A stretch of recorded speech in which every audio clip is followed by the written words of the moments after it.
želi da Dejan izgubi sve. Sandra Rešić i Marko Đedović probudili su se nešto pre ostalih zadrugara, pa otišli u pušionicu i komentarisali aktuelna dešavanja u Beloj kući, a fokus im je bio na Dalili Dragojević, Dejanu, Filipu Caru i Maji Marinković. Suština je da ona ne uspe da ostvari svoj plan. Ona želi da Dejan izgubi porodicu, da ga omrzne narod i ukućani.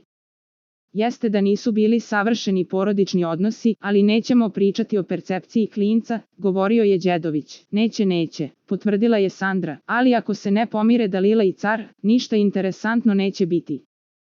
Ne može Dalila da živi sa tim da Dejana drugi vole.